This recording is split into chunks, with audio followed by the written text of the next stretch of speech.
All right, should we get started? Yes. All right. Well, good morning. My name is Chris. Today we're going to be talking about the one thing everyone can't seem to stop talking about, which is a technology service and application called ChatGPT. You have likely heard of this software. It has been literally in the news at every possible turn, from graphic design to iPhone moments to how Philadelphia area realtors are using the software. If you're unfamiliar with it, we'll talk a bit about it in a second, but just to give you a sense of how panicked and or in awe people are of this thing, one of the challenges that we're going to talk about this today is how this thing even works. Because for a lot of people, it comes across as magic, and it is most certainly not magic. Nothing about machine learning and artificial intelligence is magic. It is all mathematics. And unfortunately, if you got into, say, marketing or media because you wanted to avoid math, I have bad news for you. This is the interface. If you're unfamiliar with it, ChatGPT really is a chatbot interface to what is called a large language model. These are pieces of software that are constructed to be able to do things like generate text, summarize text, rewrite text, pretty much anything with text. So what is a large language model? Large language models are the latest evolution of what's called natural language processing, trying to teach computers how to work with words. They are all based on one fundamental principle from 1957. You shall know a word by the company it keeps. This is the basis for all natural language processing. Computers can't read. Computers have no comprehension skills whatsoever. All they know is mathematics. And so when we try to teach a computer how to work with language, we're really trying to teach it statistics and probabilities. What are the words around a word? What do they mean? For example, if I say I'm brewing the tea, what am I talking about? I'm probably talking about a beverage, right? A beverage made from a certain type of plant and the process by which I work with it. If I'm spilling the tea, this is different, right? This is jargon. It means gossip. Right? So it's almost the same set of words, but because of the way we use language, the propensity for language around it, the meaning changes. So if we understand that, we can understand how large language models work, because we can start to understand that words mean different things based on their context. And that is the most important thing to know about large language models. It's all just probability. Word order matters too. If I say I'm brewing the tea, it's pretty straightforward who the subject is, what the object is, and what's happening. If I say the tea I'm brewing, right, this is a different sentence, right? It means functionally about the same thing, but in the English language, this changes what the focus of the sentence is about. It's more about the tea and not me, the person, and what it is that I'm doing. If I say brewing I'm tea this doesn't make a lick of sense in English. Right? It's same words. Probabilistically, it's the same words, but they're different because of the order in which they occur. This sentence does make sense in Arabic and Gaelic and Irish, where they have a verb, subject, object format, but it doesn't make any sense in English.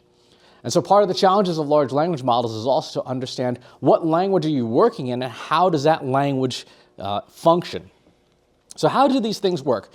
Well, the short answer is like this. This is probably the least helpful answer, however, because it is just a system architecture diagram.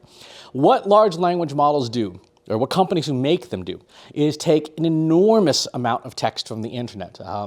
The company Ulithra AI has scraped about 800 million megabytes of text from clinical research papers, news outlets, and things. OpenAI's ChatGPT has scraped even more. They have scraped several billions pounds of text out there. Everything that they can get their hands on that they're not going to get sued for immediately. So reviews, fan fiction, all sorts of crazy stuff online. And all they're trying to do is gather up all the text possible that they can have access to so that they can start assigning probabilities to it. These are some reviews. These are from Amazon and a few other sites. And you can see I'm brewing the tea occurs a fairly frequent number of times, right? We can see that it's in this review here, it's in that review here. And as part of this, as part of constructing this model, you can also see there are words that go with this phrase, right? When you talk about I'm brewing the tea, you're talking about how it tastes, how it smells, certain types of words and phrases, styles of tea, herbs. Again, this is all just probability. We're trying to now build associations in words. You do this all the time naturally, right? If you were a person from England, you would say, God save the, and then up until last year, the last word in that phrase would be queen, right? Now it's no longer the case. But you have known probabilities based on frequency. If you're an American, you say, I pledge allegiance to the, right? It's not a rutabaga, probably not. But that's how probability works. We do this all the time. Where this changes is in what the machines do. So the machines, again, they can't read. So what they do is instead they assign values to each of the words that occur in all these texts that they've been scraping, millions and millions and millions of pages. Here's a very short example. I'm brewing the tea. You assign a numeric value to each of these words. And then when you see them in other cases, the number stays the same, the sequence changes. Again, machines can't comprehend, but what they do is they just take these reviews, for example, and break these into all these different numbers, and then we start looking for probabilities, right? So that when somebody says, I'm brewing based on all of the language that's consumed so far, what is the logical next word in this phrase, in the sentence? Well, there's probably a bunch, right? Based on the data you've scraped together. And each of these has a probability. Each of these has a probability that is based on context. So part of working with large language models is understanding what probabilities you want to invoke. It's a technique called prompt engineering. When you're working in these systems, let's go ahead and see and just pull one up here. Escape PowerPoint.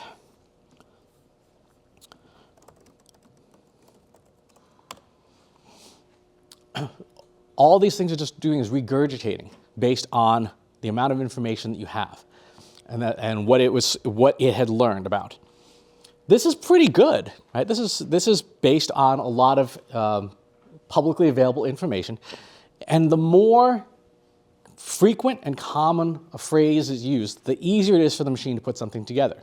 Right? The more obscure or arcane something is, the harder it is for these machines to do what we want them to do because they don't have nearly as much knowledge to associate with those words.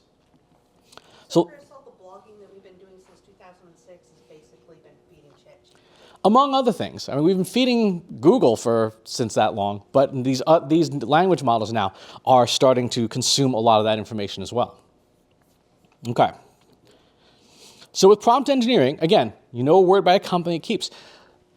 When you write a prompt, like write a paragraph about B2B marketing strategy, right, it's going to spit out something fairly generic because I didn't give it much to work with. Remember, it's association.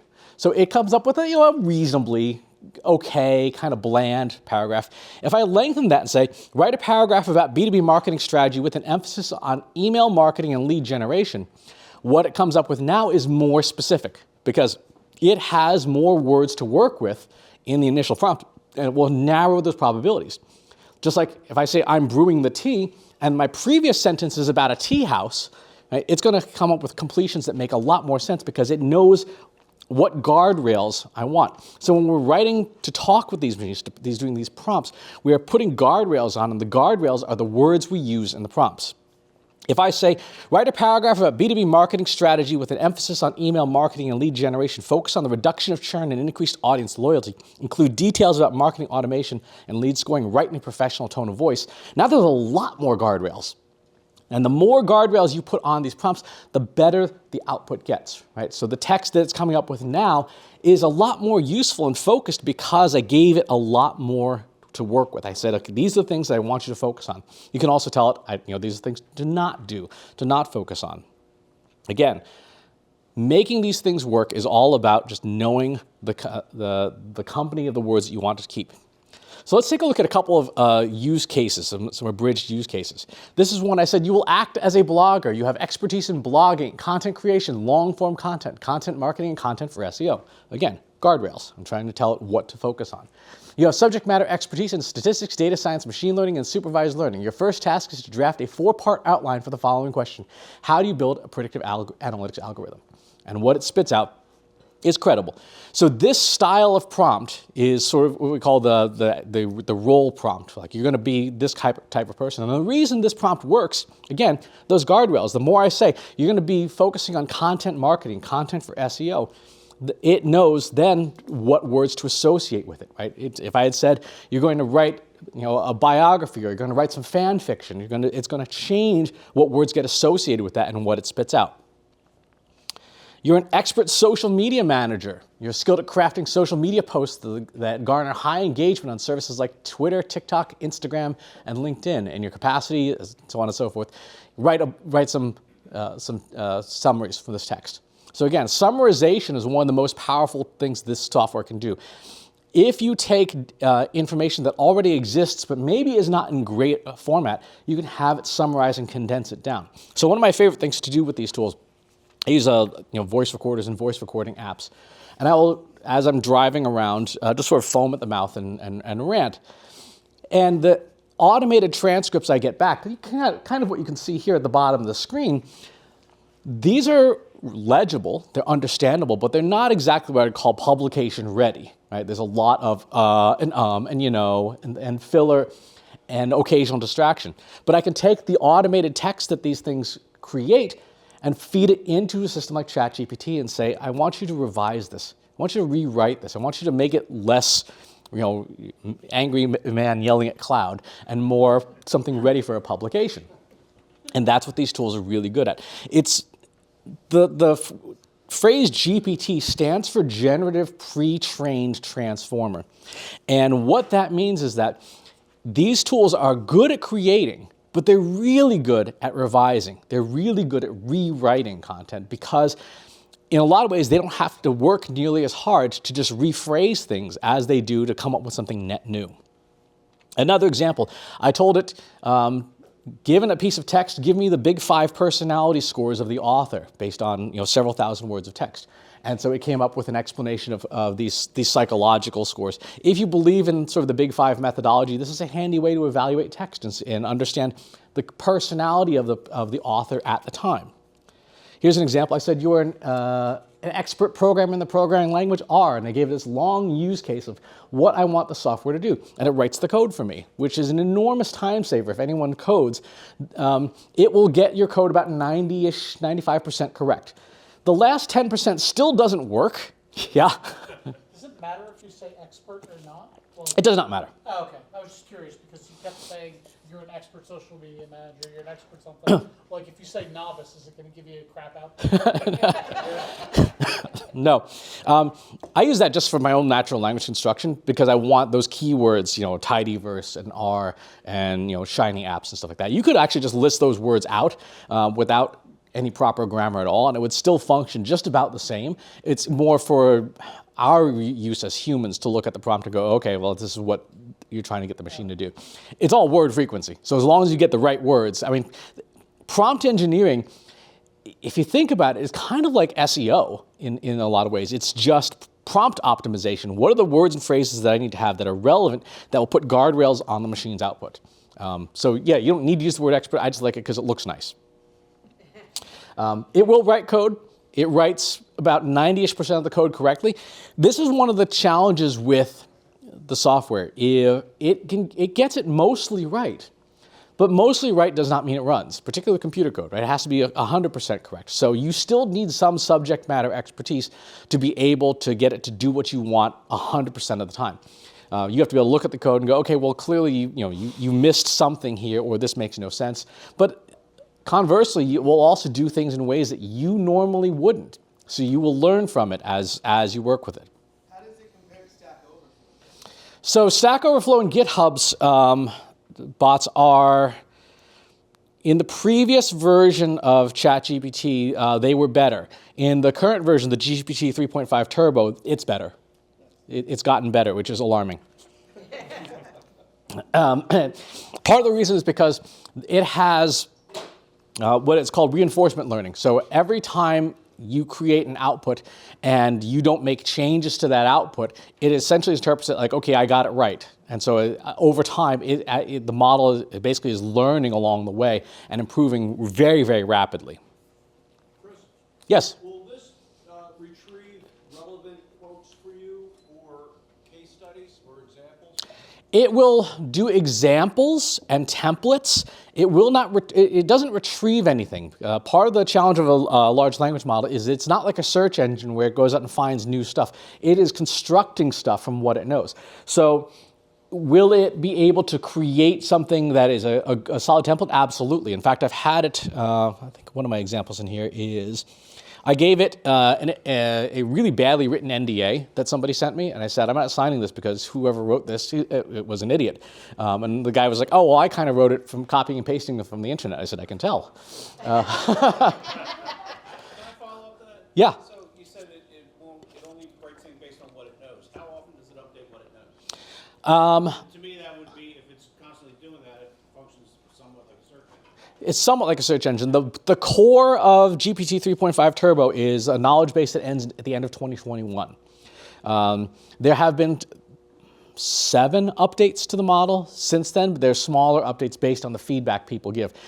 It is due for a factual update sometime in Q1 or Q2 of this year when GPT-4 gets released. But it is a fairly slow release cycle, so it's about a year out of date. Absolutely, it's. I mean, you're talking about hundreds of millions of pages of scraped text, right? So I had it revise this NDA and come up with a better version of it. I said, tell me the things that are missing from this NDA and rewrite it. And so we rewrote it and saved some time.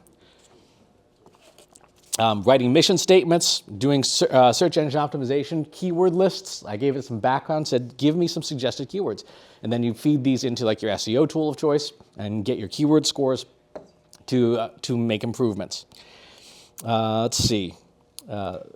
Writing privacy policies, GDPR compliant policies. Again, you should have some subject matter expertise. The tool gets 95% correct, which again, with law is something you probably, 95% is probably not good enough. There's always that one thing that hoses you, but it gets you 95% of the way there. This affects any industry that uses language. Right? So if you use words, which is pretty much most industries, this software will have some impact on what you do. There are risks inherent to this. Again, these models, and this is true across the spectrum, because OpenAI is not the only company that has one of these. There are many of these. They are trained and they are built on the language that is available publicly. Now, the old joke is, think of the average person and realize 50% of the population is dumber than that, right? Which is mathematically true.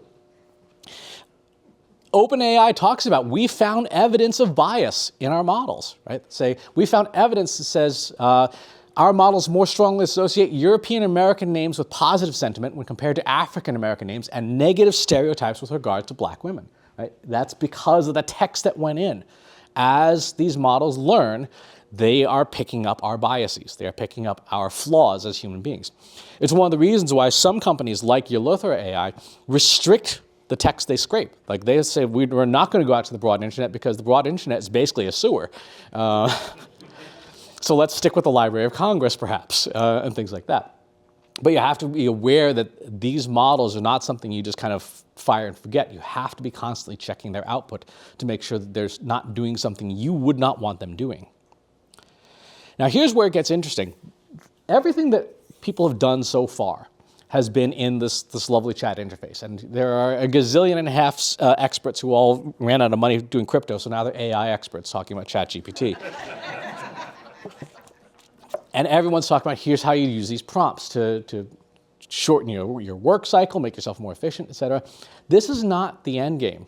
Right? This is the playground for humans to toy with the model. The end game is building software with the underlying model. Right? If you're familiar with the software development lifecycle, when you're writing these prompts to make the machine do something interesting, you are more or less doing the first 3 stages of software development. And now, 2 weeks ago now, OpenAI opened up its API, its application programming interface, to ChatGPT to say, okay, now you can write software that will connect to this and let your software do the work. So, for example, this is the sort of the programming interface to test these things. Very similar. You will act as a blogger. There's the predictive outline. Same prompt as earlier, but now I can say, I want to run this inside of the R program environment or Python and things like that. Instead of creating one blog post, I can just rerun this software 1,000 times or 1,000,000 times and generate millions and millions of pieces of content. Right? Once you figure out a prompt that works for you, once you figure out a prompt that does something that you think is valuable or important to your job, you can now build software that does it at scale. And that's the value of of what's happening. That's the way you're going to make your money. If you're good at prompts and building a good prompt, you are a developer now. Right? If you've got a working prompt like, hey, take this YouTube subtitles file and turn it into an article, or summarize this text, or rewrite this for comedy, or take any of the prompts that people have played with. Now you turn it into software in production at much, much bigger scale. Which means that a lot of the things that people have been talking about, like is this going to take jobs and stuff, yes, it will. There's really no debate about that. For those of you who are marketers, what is the impact going to be on marketing? Well, we've already seen Microsoft rolled out their integration into Bing with the ChatGPT, and it was a bit of a rocky rollout, but it is functional in production. This is changing how people search, because now instead of having to sift through page after page of information, it just summarizes the information for you. Now, you can learn more, like clicking on any of those results. Most people don't. Most people are okay with the answer that they get and they move on with their day.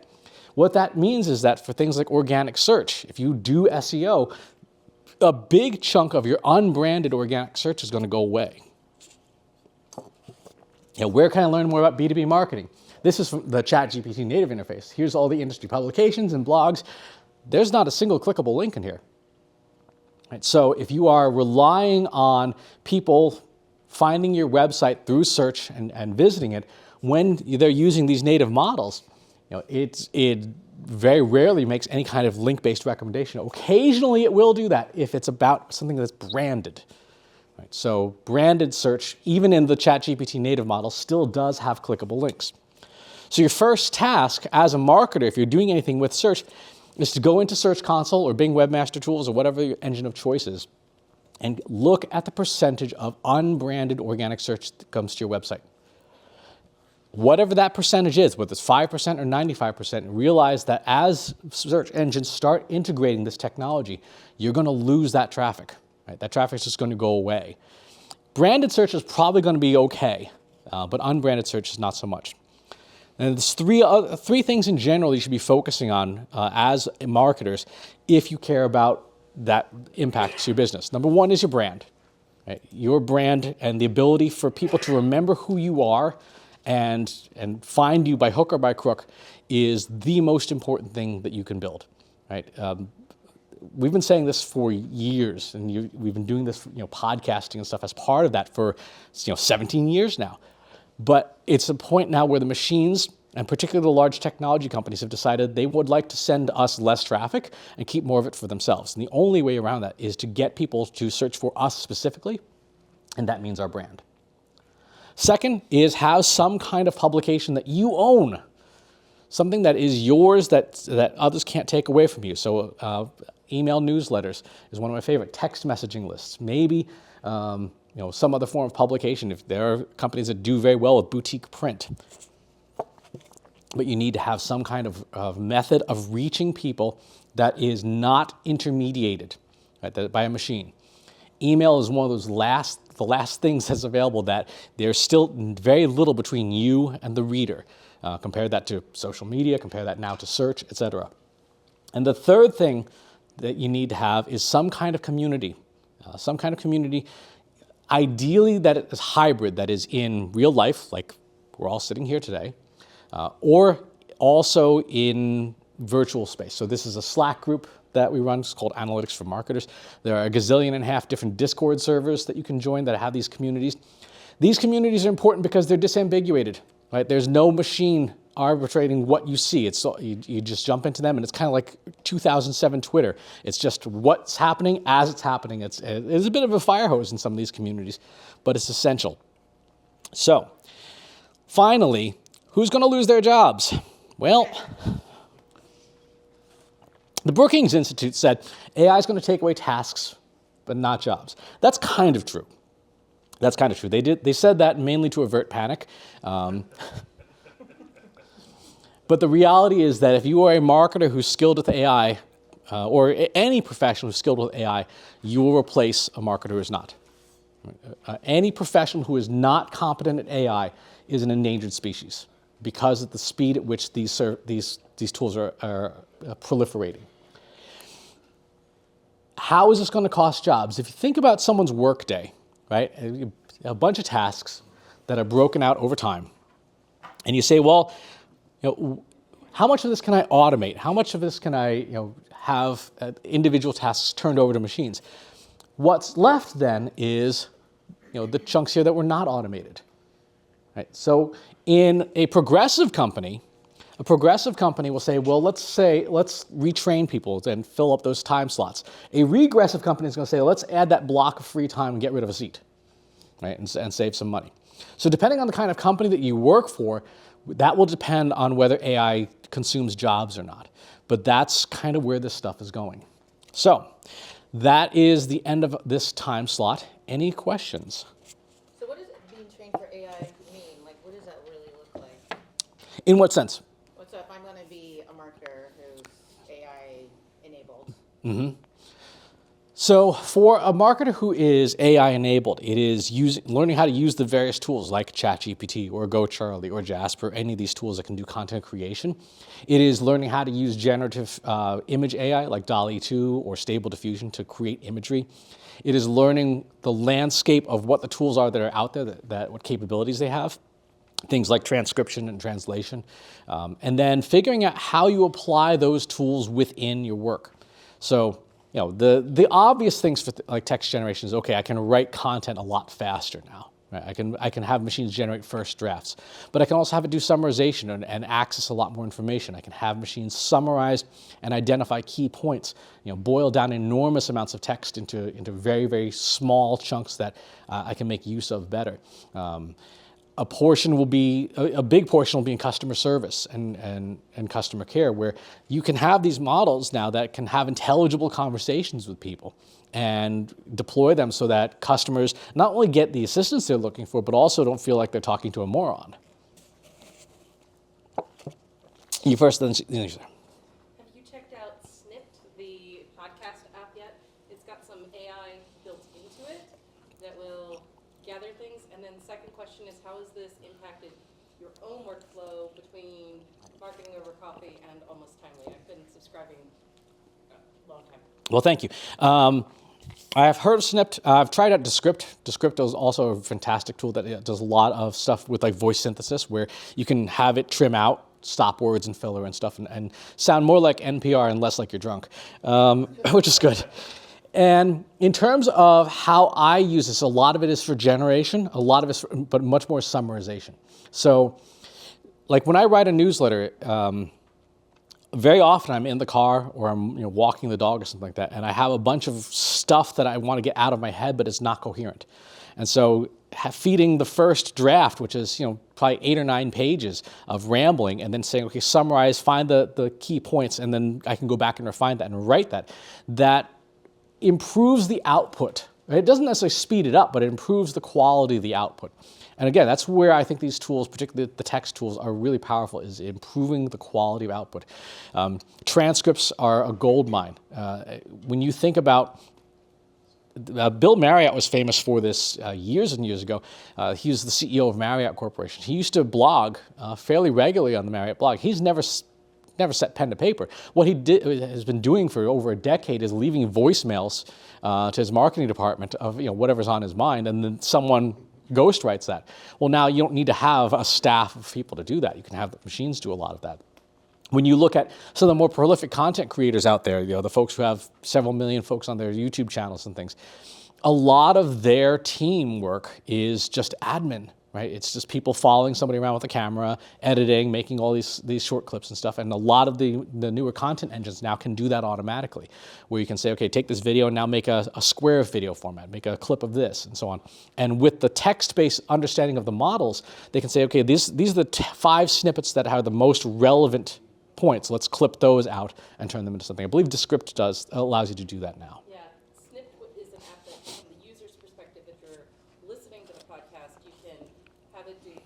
shows, I think it's free. Snipped may not itself be free, but the 3 shows per day, asking it to generate, and it will come back with podcast chapters as well as transcript, and you can make clips inside Yep. of it based on that transcript and then share them. Yeah, exactly. Larry. My question was kind of covered. I noticed when you talked about having your own properties, mentioning emails, you didn't mention a blog or a website. I didn't. And I didn't mention a blog or a website because I'm still figuring out how we can avoid feeding the models all of our stuff and giving it all of our content away for free that they then use to not send us any traffic, because it kind of, a large language model breaks the agreement we have sort of implicitly with a service like Google. We make a ton of free content for Google, and Google in exchange sends us new customers. That's no longer true with these language models. So the question is, where do you put your best stuff? I would say your best stuff belongs in publications that directly benefit people who've agreed to sign up to hear from you. And then your less good stuff maybe goes on a blog or something like that. Yeah. And I also wanted to mention that there are now tools that can summarize a YouTube video. Oh yeah, Regurgitating is one of my favorites. You can give it like a 2-hour video and it'll spit out a nice synopsis. Really handy. Other questions? You first, and then. So how are the folks behind ChatGPT or these other things actually determining what they want to feed it? I mean, because it's only as good as what it's actually being fed. How are they determining that, something on, say, Wikipedia or whatever is actually factual versus, an opinion on something? They're not. They're not. Okay. They're not. And that's why these things are somewhat risky. That's why there are more curated models that are you can say, like, I only want certain types of information going into the corpus. And even then, I mean, if you think about it, go on to BioArchive, the number of preprints that have been released in the last 3 years that have since been retracted is higher than, the number of papers that have been released in a number of years, period. There's been a lot of retraction things, with the pandemic and such. So there is no guarantee of quality with these large language models. Now, for a lot of the uses we've talked about, like summarization, it's probably not going to impact your work substantially. But if you're doing generative stuff, particularly around, say, political topics or any kind of inflammatory topic, it's a minefield, and it's not pretty. Yeah. When you were talking about building community, you mentioned Twitter. Where's that going? A doctor with a flashlight will show you. Right now, it's in a wormhole, and yeah, exactly. And I'm like, sure, I'd love to do that, and I have been a Twitter head for a long time, but kind of not confident in the platform. I would not be confident at all in the platform. In fact, there are some very good tools. SN Scrape is one. It's a command line tool to scrape and extract all of your data out of Twitter so that you can take it with you. I would not build anything on Twitter unless I had no other choice. And I would absolutely feel free to be. Here's the thing. There's sort of an implicit, I guess, type of manners we use on social media, right? To not spam and harass people and things like that. When Twitter had its little change in management back in October, all those rules went out the window, along with the entire trust and safety team. They're completely gone. Almost all the moderation is gone. It's all automated now. So pretty much you can do whatever you want on Twitter. So I would say if you've got an audience on there, feel free to direct message them all and say, hey, I'm leaving. I'm going over here. Follow me over here, and things like that. Use bots. There's no one minding the store about automated programs anymore. To the point now where there are some very amusing sort of political games being played on Twitter between various factions, and gazillions of bots all yelling at each other. So I would say, yeah, that would not be my first choice of a place I would build on. What is your first choice? Discord. Discord? Yep. Discord. For anybody, if your audience is under 35, Discord should be the place that you build your community around because A, it's where all the people are, and B, because their revenue model has no advertising. Their revenue model is solely on a variety of subscriptions, which means that individual users can upgrade to Nitro, et cetera, and get more emoji in their profiles and things. And then companies who run servers or entities who run servers can obviously get these things called boosts to pay a monthly fee to have better video quality and streaming and stuff. It is by far, I think, the most community-friendly platform, and it's a private space. Search engines can't see it. Large language models can't index it, and so it is your space to do with, within the terms of service, as you please. So I would spend my time there. Yeah, and then we'll go. Okay, well, it seems to me like they say it won't affect jobs, but if you get good and you learn how to use it, you won't need any editor or any assistant. So you can do it yourself. Like, let's say you have 3 people working for you. Yes. Or you're setting it up. Those 3 people won't be needed anymore. Right. So they're out of work. Yes. Until they upgrade their skills to be able to work faster with the help of machines. Okay, and second, it's very strange to me how people are just talking about this all the time, everywhere. Like, I've never seen any product or event that everybody's talking about it. They all think they're experts, or they're saying this is good or this is bad, and it's just weird. It's weird, but it's not surprising. It's not surprising because the last 3 years have really kind of warped our ability to communicate, just in general. And being able to communicate with a machine that can simulate consciousness. It is not conscious. It is not sentient. We are far from that. But it can simulate the kinds of conversations you would have with somebody who is more empathetic than perhaps the friend group that you have. That's very appealing to a lot of people. Right? There's a lot of value in having someone to be able to talk to. Like if you are a solopreneur, for example, and you're used to working in an office, having something you can just bounce opinions off of in a very non-judgmental way is very popular. So there's a lot of value to that from a sociological perspective. And it's only happened to me once, but they mentioned Siri or Alexa on the television, and then my Alexa and my iPhone started arguing with each other. Yep. A couple minutes. That was just very Yeah. interesting. You had a question, sir?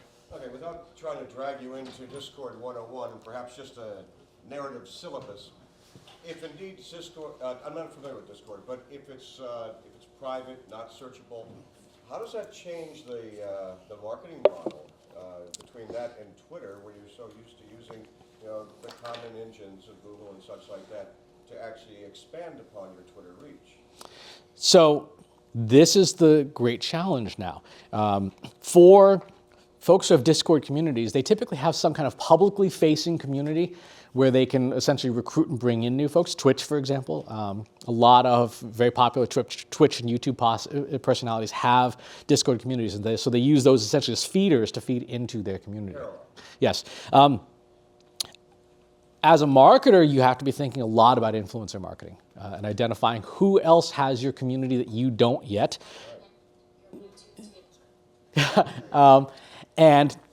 And working with those folks to hopefully in a non-competitive way that can bring in new audiences to you. And a lot of it's word of mouth. If you've got an audience that is not completely hermits, then they themselves have friends and stuff, and so you can grow a community that way. Communities typically have these odd sort of benchmarks where you see phases of growth, like around 500 users, around 1,000 users, 2,000 users, 5,000 users, et cetera, where you see these big steps as you hit sort of critical mass along the way that bring in a lot more folks. So like it's much harder actually to get to your first 1,000 users than it is to get to your second 1,000 on Discord because of the power of word of mouth. So a lot of it is building those relationships with folks and finding people who are good at influencer marketing to grow a community. Yeah, 2 comments. One on your comment that it's not surprising is because we've been living with artificial intelligence from HAL to C3PO and all of these things. It's been part of our culture, and now it's for real. Yes. And the second is a question of how do you see mashups like the one between OpenAI and Wolfram Alpha using the Python framework, LangChain? Do you think that's a key part of where we'll be moving so we get both conversation and accuracy? There's a ton of startups that are working on trying to essentially build fact-checking layers into a GPT-style model. And they are a greater or lesser skill right now. Microsoft's, the big one, actually is pretty decent in terms of because what they've done is they've basically made a summarization layer that can take their search results and then essentially feed that through a language model to create the language, but it's built on the search engine data that they have. So they've kind of done a very neat twist on it. I think that will probably, for anything where facts actually matter, which unfortunately seems to be less and less these days, that is going to continue to be probably the gold standard for a while. The large language model itself, because of the infrequency at which it updates, is unlikely to ever going to be a gold standard of like correct knowledge, because it's so prone to hallucination, which is when it's asked a question there is no logical answer to, so it just imagines something. Like if you ask it, who was president of the United States in 1492? It will not know what to do, so it will just make something up that's factually completely wrong, but plausible. I mean, it sounds like, and that's the danger with these tools is unless you have subject matter expertise, you don't know when it's hallucinating in a subject that you have no expertise in. Like if you were to ask it about the S1 spike protein in SARS-CoV-2, it's probably not going to know the answer about how that impacts, say, microclots in your vasculature. If you know that, you can assess its output and say, okay, like, again, 95% correct, but as with many things, medicine is one of those areas where 95% correct is not good enough, right? So an anecdote about the accuracy. I tried ChatGPT and asked it to produce a playlist of songs for a radio show that my friend does. It's all Jersey artists and music. So a 2-hour radio show, and it gave me, John Bon Jovi and Bruce Springsteen, predictable stuff, and then it said Mick Jagger and Rolling Stones. Why did you pick Mick Jagger and Rolling Stones? Well, Mick Jagger was born in England, but spent his childhood in New Jersey.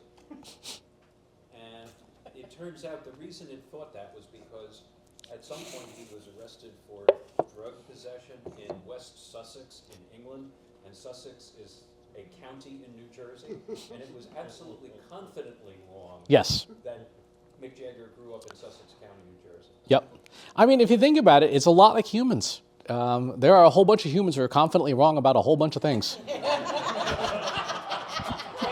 does that mean we're approaching consciousness now? I would say we're going the opposite direction. Humans are getting less. So at the risk of sounding really negative, I don't mean this, I'm just trying to get my head around this. If we all start to use ChatGPT for our public-facing content, I want a blog post about this, whether it's marketing or whatever, and we're all starting, instead of one blog post a week or every 2 weeks, now we're doing 2 a day because we can do that now.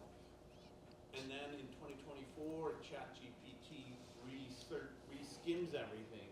Are we going to end up with some kind of singular voice, or we all write to kind of a bland level, or we kind of either dumb down or smart up together? So that's an interesting question.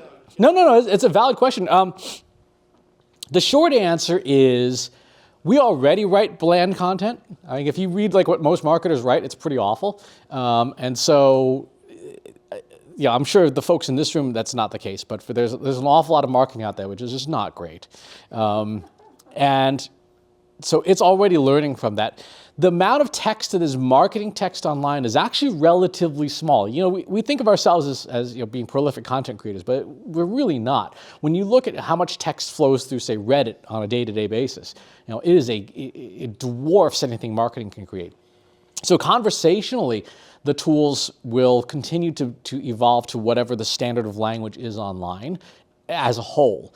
There are a gazillion and a half new academic papers being published all the time. And those at least for now, have managed to retain a certain level of linguistic quality. But there is the possibility that what it spits out, what the tool spits out is average. It's above average, I would say. It's what you would expect of a sober college student to create. And that's better than most people write. So yes, there will be some homogenization, particularly of marketing content, because marketers, are overworked, and will just take the shortest possible path to an outcome. But that's where the things like summarization and rewriting, I think, come in really handy, where you can take the content that you've created with your voice, have it rewrite it, but it preserves your ideas in your language. It just, fixes the fact that you forget the Oxford comma all the time. You and then you. So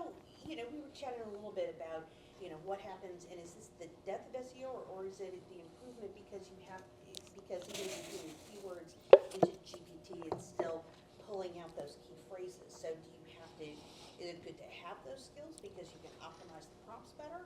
Or is, where's that gonna be relevant, again, because if things are going in and it's not a branded search, Right. you may not get the juice that you used to get out of being authoritative and whatever on the website. The big question we don't know is how Bard will function, which is Google's entry in the large language model. We've seen, obviously, 100 million people signed up for ChatGPT in less than 60 days. There's obviously an appetite for the application and what it can do. Google's first attempt at using Bard was not particularly successful. Like, it hallucinated some things that were untrue. But they've clearly demonstrated that they have the capabilities, and how that plays out in their version of search, because they still control like 90-ish% of the search market in most domains. We don't know what form it will take, and we also don't know how well adopted it will be as the primary method of search. Early indications, again, with ChatGPT's success, show that it is not a small amount of the audience that would prefer to interact with knowledge bases in a more conversational format. So depending on how Google chooses to implement it will dictate how much of an impact it has on SEO, and also what OpenAI continues to do to evolve the product to make it, it's now available in Snapchat. You can have a conversation, with a machine within Snapchat when you're bored of talking to your human friends. So. I just want to piggyback on what he was saying, just because you're talking about how AI affects the people in this room, the marketing. I work in education, specifically a high school. They're out of their minds with this thing because they're worried about students using it for papers. Ban any kind of websites on their Chromebooks, but that doesn't do anything. Yeah, no. They do at home. So overall, what are your thoughts on, how this affects that generation about, because most of the teachers are like, they're lazy already. What's going to be, is this going to create? Well, so any standards for this? This raises a very interesting question. What is the value of regurgitating information into an essay? Right? Because the machine can do that. The machine can do that really well. So what is the value of that particular work product?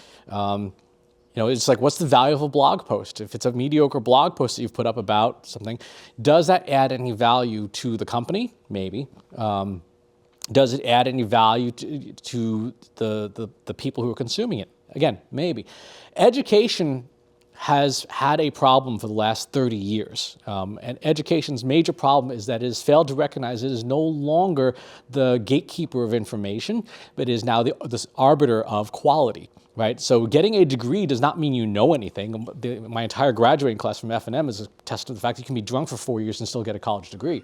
I apologize if there's anyone else from F&M in here. But it certifies that you are at least minimally competent at getting through something in life that takes a fair bit of effort and money to set you apart from the rest of the crowd, right? So if you're in education and you are trying, you've got someone who is fluent in using machines, that is the skill today that people need to have. Not being able to write an essay about Columbus's, genocidal tendencies. I mean, any machine can do that. It is, can you fact check it? Can you prove that it's true? Can you advance and add knowledge where knowledge did not exist prior? And that's where the machines won't help, right? The machines are incapable of doing that because they can only work with what they've been given. One of the most interesting things that I think in like clinical papers, when you read them, particularly NIH's papers, is there's a whole little box that says, what is already known and what value is added by this new research. And in all these papers, they talk about, here's what we've learned from our new research. Education's role is to help people become contributors, right? To help people become, advance their fields. And so if education is just teaching regurgitation, then it's doing students a disservice because they're not creating anything net new. Can a machine do that? To some degree, but it still can't synthesize new things, and the language model is going to take a while to get there. I think we'll probably get artificial general intelligence before then. But is there a good answer for educators? No. I mean, the existing models of education are so badly broken that a student can use ChatGPT for, I mean, I helped a student with their 16th century art paper the other day, a friend of mine in Discord. They're like, I need to write this paper. I said, here, let's do the first draft with ChatGPT. 5 minutes later, they were done.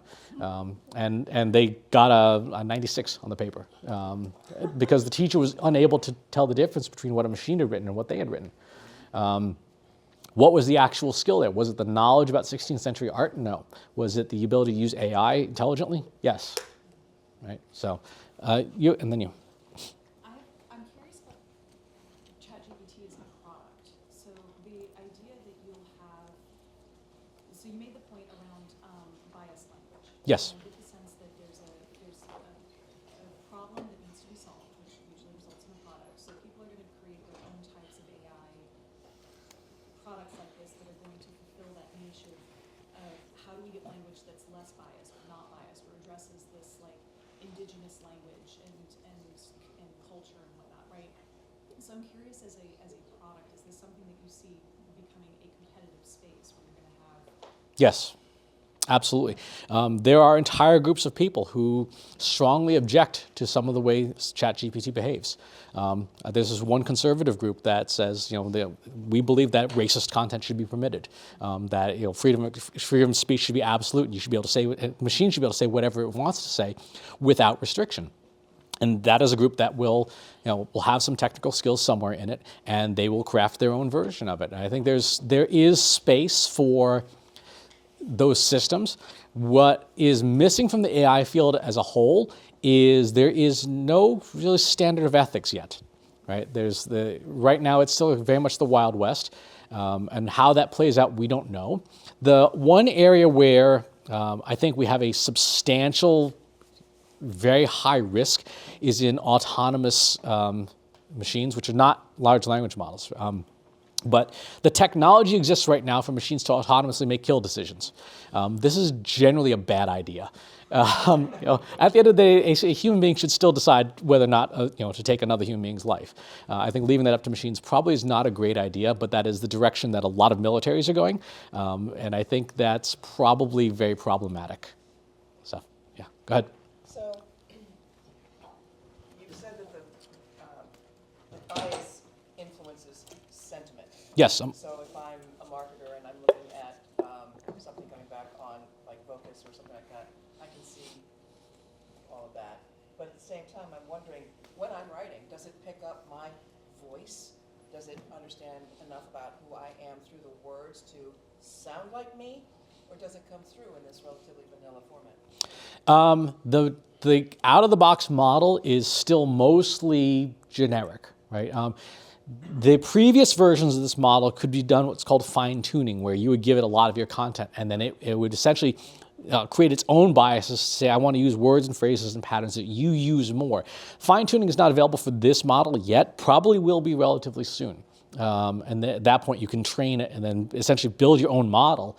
Through my lexicon. Through your lexicon, the way you speak, the language you use. That said, the more detailed your prompts are, the more likely it's going to sound closer to you. And if you are having it rewrite, where you're providing the raw text that is your voice, it will preserve much more of your voice that way. Yep. All right. Well, thank you, everyone, and have a good rest of the day.